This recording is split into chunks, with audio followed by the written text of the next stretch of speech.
দিদি, আমার ঘরটা ঝাড় দাওনি? হ্যাঁ, এই তো দিয়ে এলাম।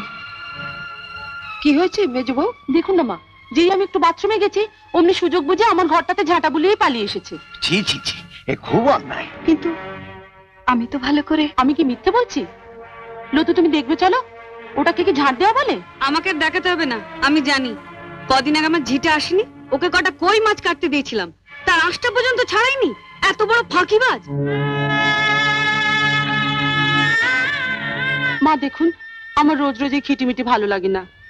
দেবার বেলা আমরা তো কিছু কম টাকা দিই না। আপনি বরং আমার কাজের জন্য আর একটা ঝি রেখে দিন।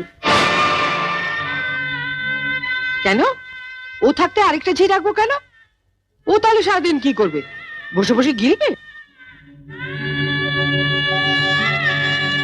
বড়দা কম টাকা দেয়, কোথায় খেটে খুটে পুষিয়ে দেবে তা না। যাও, ওর ঘরটা ভালো করে ঝাড় দিয়ে পরিষ্কার করে দিয়ে এসো, যাও। ওকে তো পাঠালে, কিন্তু পরিষ্কার কি হবে? কেন হবে না? কেন?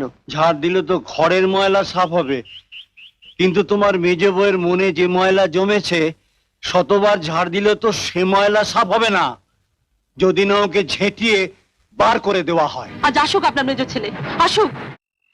কি? বাবা তোমাকে এত বড় কথা বলেছে?